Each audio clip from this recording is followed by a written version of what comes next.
Old school country, the good country. It means we're joined on a Friday morning by our good friend Brent Hubbs of VolQuest's and On 3. Brent, good morning. How are you? Hubbs.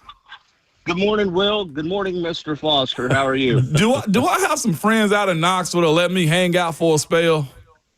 No, I tell you what you have, okay? My grandfather taught me, because I was a little feller growing up, head on a swivel, be observant, okay? Yeah. And so I'm on social media last night, and there is Ramon Foster with Sam Pendleton, one of the nicest human beings in the world, with that I swallowed the canary look on his face as Sam Pendleton took a shot at Mike Keith's size.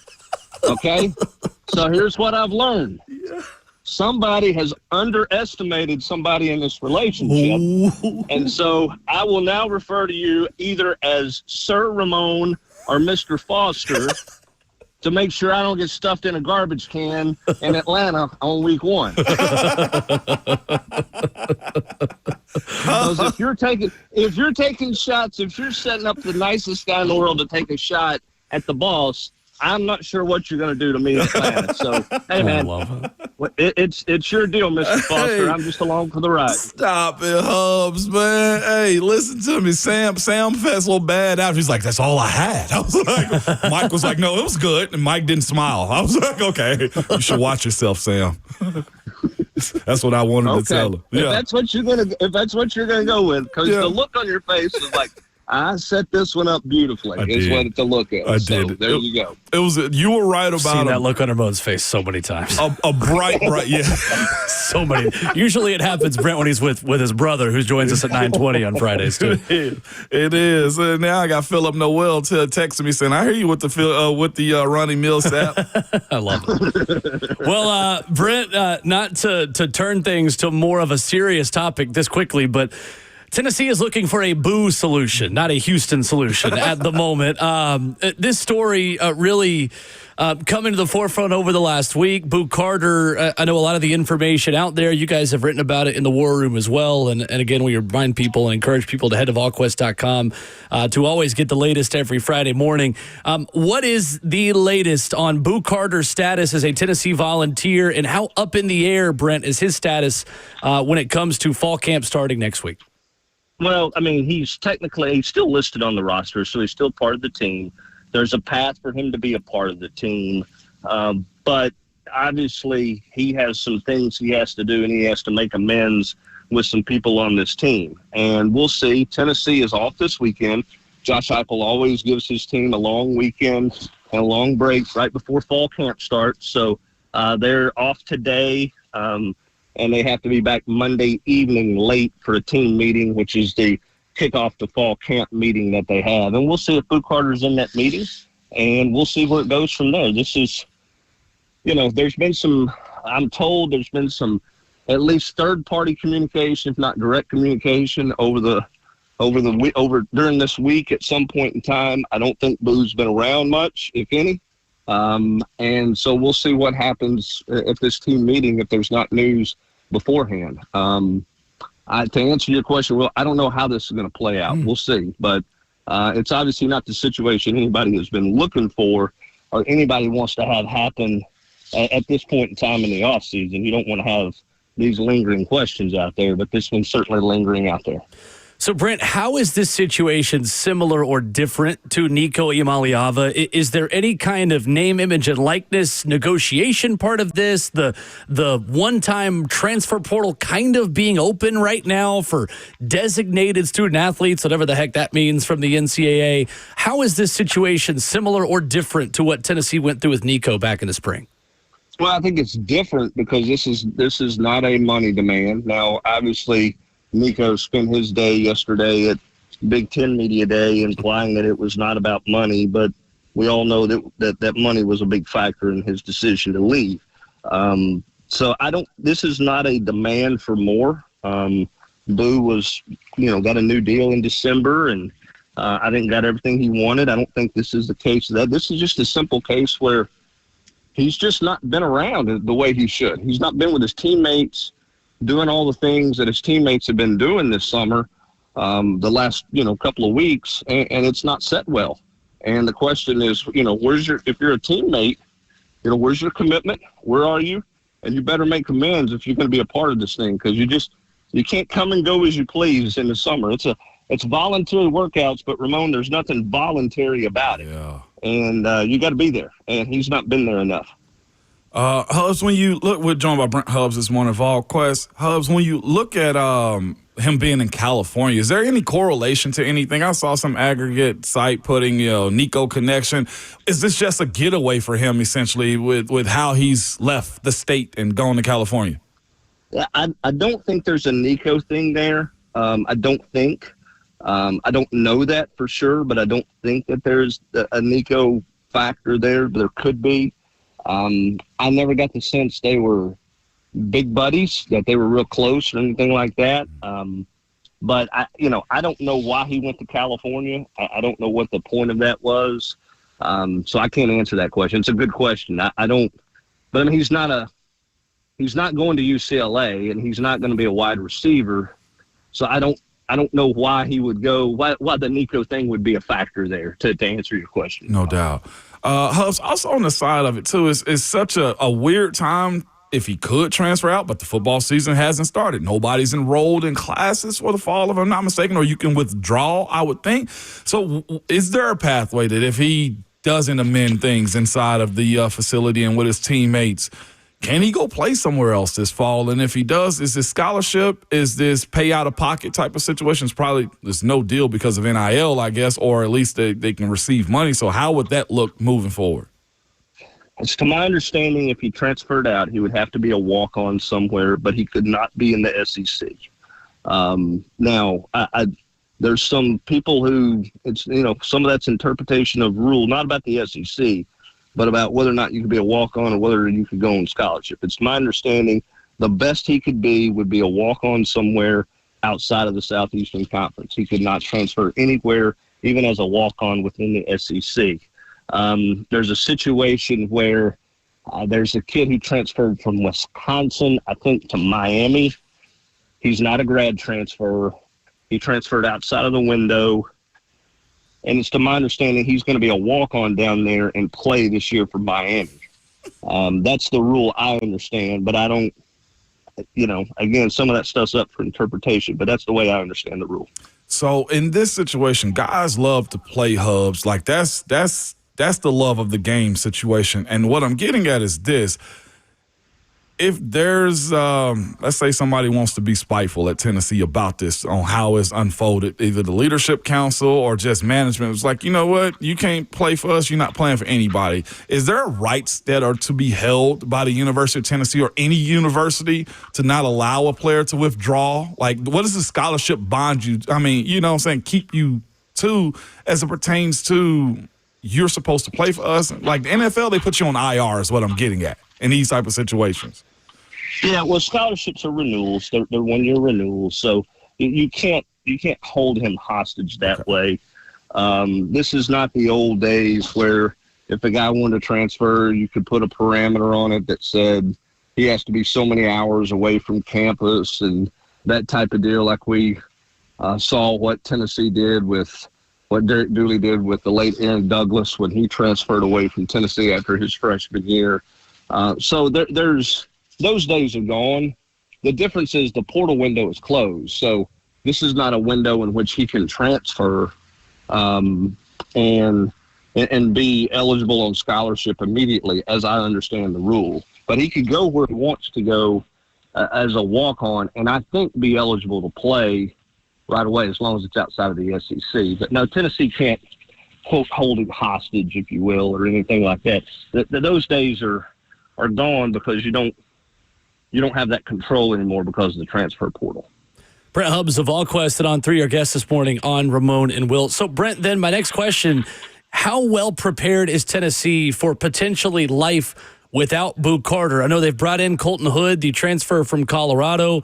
They have Jermon McCoy recovering from an ACL injury in the offseason. Against Syracuse in week 1, where McCoy is maybe not guaranteed, maybe an understatement, to be on the field. How well positioned is Tennessee if it has to not have Boo Carter this year? Well, I mean, some guys have to step up, and I think that's the message that has to be received is some guys have to step up. And so you have Jalen McMurray, He could play corner. He could play star. Caleb Beasley can play safety. He could play star. Colton Hood could play corner or star if you wanted him to. You play a young guy. It's next man up. It has to be the next man up mentality. Right. So, he's not. If Boo's not going to be here, he's not going to cripple you from being able to play at the standard you're wanting to play at in the secondary. Would he be? Is his talent lost? Yeah, he's talented. It's very obvious he could play. Where would they go at a punt return position? Would be interesting. I don't know who would go back there with that. But it's next man up. They'll play, and Tennessee has options. They're not one individual is going to hold Tennessee hostage. We saw that with Nico back in the spring. You're not going to be held hostage because the T's power is bigger than one individual, as Josh Heupel said at the orange and white game. So you just go play with the next guy, and those are some of the options Tennessee could go with.